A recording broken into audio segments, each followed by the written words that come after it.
Hey everyone, it's Amanda with Americana Gardens, and today I'm not doing so much gardening. It is very, very hot, but I am doing some thrift hauls and some furniture flips, if you will. So I'm going to show you what I got and what's the plan. This piece right here. Oh, I think I got this on Facebook Marketplace for like $5, maybe 10. Hello. That is so gorgeous. I love the grain of the wood here.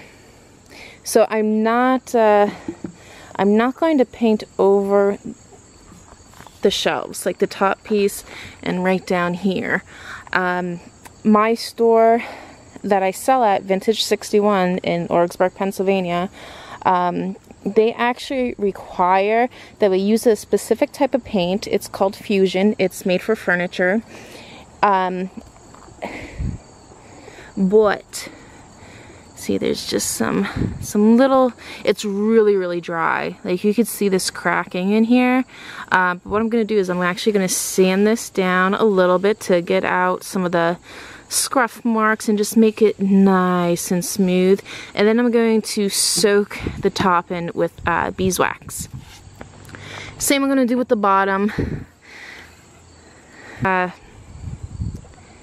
think, yeah, I am going to have to paint a lot of this, but what I hope to do then, paint it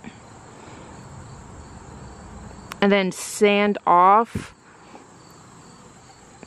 like these pieces here. Like there's some engravings on this piece here, and I'm going to sand off that and then stain it so we have a dark color on the inside and then a lighter color on the outside. So I think it'll be really, really multi-dimensional. I think pieces tend to sell faster if they are multi-dimensional, not just like one solid color. But yeah, this is a beauty. This is a beauty of a piece. So hopefully I could do it some justice. And like I said, it's just really thirsty. It's really thirsty. So, oh, but this is kind of like the look that I want to go for, but over on this piece here. Excuse the kitty. Excuse me, honey. You're on a box. That's empty. Honey, say hi. No? Okay. Oh, but some fun things I got while at a local flea market. A pumpkin. A pumpkin.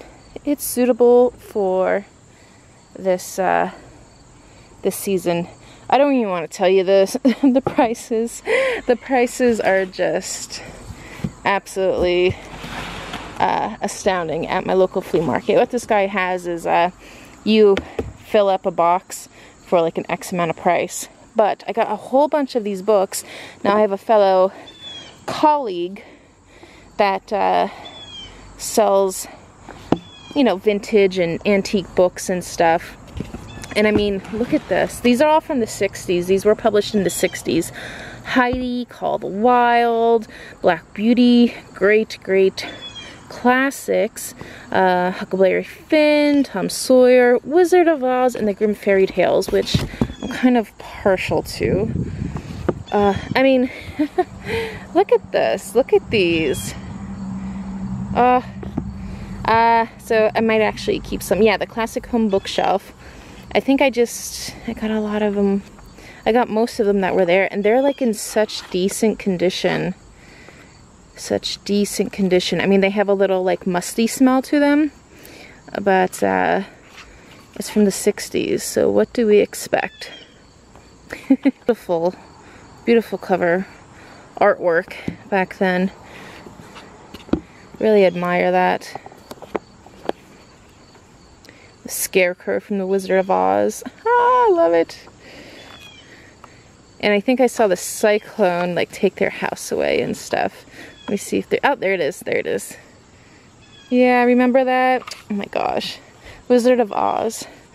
Beautiful film, very controversial when it was making, definitely according to today's standards, but Black Beauty, I don't, look at that.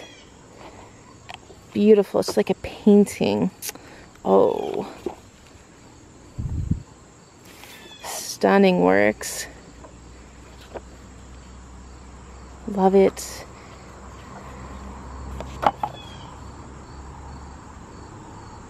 This kind of reminds me of a scene like Gone from the Wind.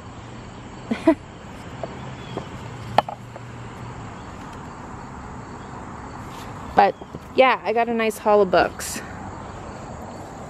And I actually got these Rocky books. Rocky is such a great film.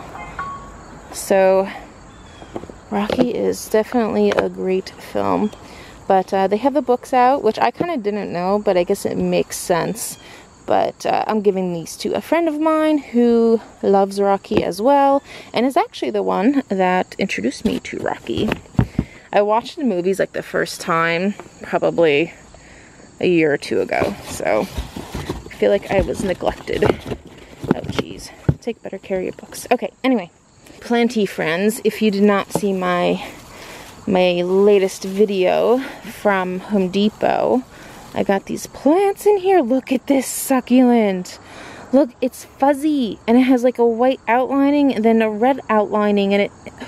Oh, it's just so beautiful. I couldn't pass it up, mainly because it's fuzzy, and it's beautiful.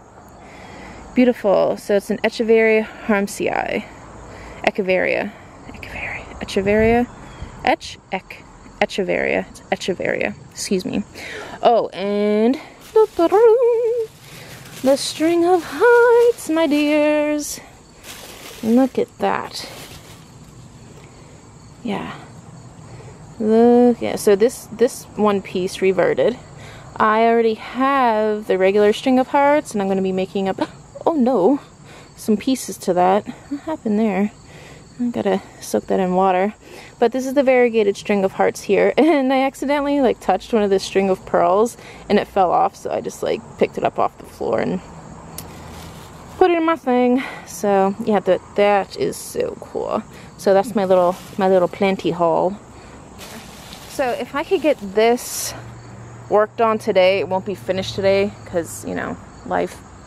And anyway, but if I could like get a good grip on this piece today, I would be so happy.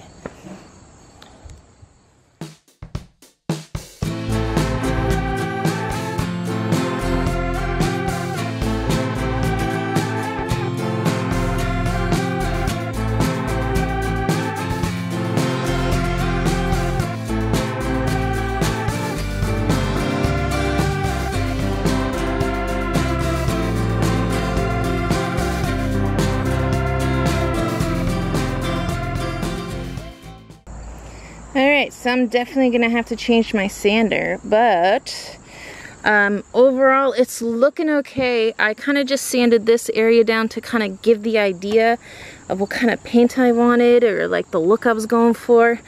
I think I'm going to do it. That dimension and stuff. I know like a lot of people tend to just do like all one color, or maybe two if they're lucky, but like... And I'm targeting a specific audience or a client when I do like a lot of detail work or show the detail that the piece already has. So I am just going to clean up this little piece and then re-examine it and put some beeswax on here. It's a natural wood conditioner, so that's why I like beeswax, and plus I have it, so that's another reason. Water, oh my gosh. Yeah, and this will dry right up. I have it outside too, so I'm just gonna wipe everything all down here. Get rid of some of that sawdust that may have gotten in the way, and re-examine some pieces I may need to sand. There's some scuffing here. I don't need to do the electric sander. I have another piece here. There's some piece that's kind of flinting off. Glue solves everything, so that always helps.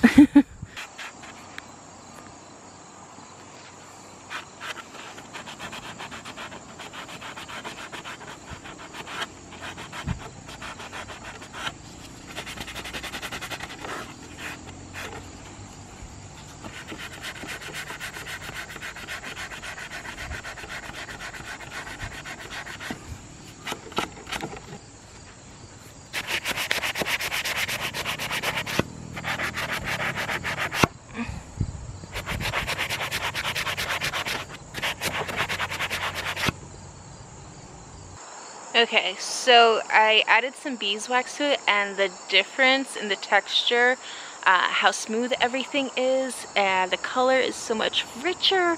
It's really great. So again, it's, you know, natural beeswax. It's something I would recommend doing. I actually use it on furniture in my house, even doors, outside doors, because that beeswax actually has a protective layer too. So it's really nice. As you can see, the top is done. The top I did. It is, I'm going to be probably applying a few others, but it's so smooth. It is so smooth. I love it. Actually, my latex gloves that I was using to apply this beeswax with, I ran it over everything and around the sides to see if it would snag the glove, but there's like nothing really damaging there.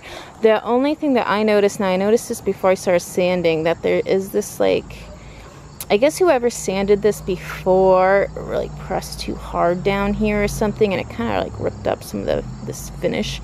So there's like a type of marker that you could get, and I think I'm just gonna have to, or like a crayonish, and just kind of work something there. This right here, these stripes, I'm gonna see, like, they're all really, I don't know. I think I just might try and see if I could scrape them off and then sand it again. I'm not sure. You know what, but it will look nice with like some border there, because obviously this is a different pattern than this and vice versa. So I'll figure that out. But I have something I need to discuss. I really don't want to paint wood. I really don't want to paint wood. So I was hoping I could just sand things and put a little beeswax on and everything be good. Now, two different, down below here, that is a different wood. It's giving off a different color. This I put the beeswax on, and this I did not. So, I mean, maybe it doesn't look that different in camera, but no, it's different. It's different. So I don't know what I'm going to do with that piece yet. How I'm going to address that, or what kind of color. Sand a little bit on here because there's a lot of scruff marks. Yeah, the sander took that right off. Let me get that piece off. And I put the beeswax over on this side. So from here over. Lovely. I did not put it over here. I actually got a little bit like right in here, but you know, it's the difference is like remarkable. It's so nice too, and I love having that depth of color in these spindles, I guess you would say. So check this out. I think I found the solution to my problem. I did not want to paint, and I probably will still not paint because I found a stain. It's a Jacobean. Wax has it, and I added that to this piece, well, parts of it. I'll show you the contrast, and see how the top and the bottom, they blend so much more. The top does have a little bit more red in it. Again, it was a different wood, but the top and the bottom shelf really look more similar. And I love seeing the grain, and I just love to bring that out. So I'm very glad I was able to find something that, yeah, you see the difference? But again, it needed to be done. Just sand it just to get a lot of like scruff marks off and whatnot. Put some of that beeswax over it because it needs, this is so thirsty, it just soaks in. Yeah, but this is, I'm very happy with how this is coming out so far. Again, I will need to add like those little crayon and color some pieces in. This right here is peeling up. I just need to put some wood glue underneath. You could barely, well, I mean, you wouldn't notice if you're a customer, I would think. So yeah, just I'm gonna put some wood glue there and clamp it down. And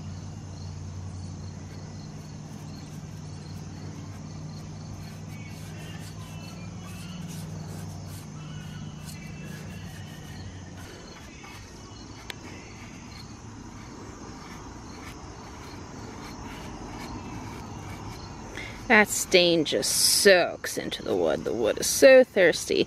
And I even put a beeswax coating over top of it.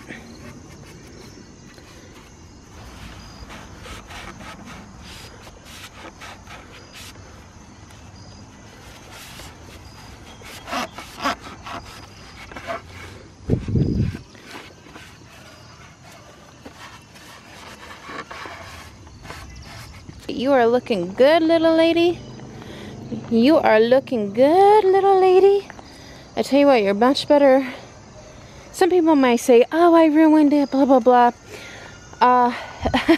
It's in much better condition than what it was in. And really just sanding and staining. So if anybody wants to do more to it, they're more than welcome to. But I'm glad I saved this piece. Very happy with that. And I'll do more little touch-ups and then put polyurethane on it and put it in my shop. The thing I like to do is obviously do the bottom. I've seen pieces where they are not finished on the bottom or like on the back, and honestly I just think that is just so lazy. Like, I don't want the customer or client, I should really say, to, you know, flip their furniture upside down, put it in their car and see the bottom be like not finished, or in worst case scenario, gross. So I do like to, even if it's just like a layer of paint or stain on the bottom, just to kind of make it look like it's finished, it's complete, you know. So that's what I will be doing here.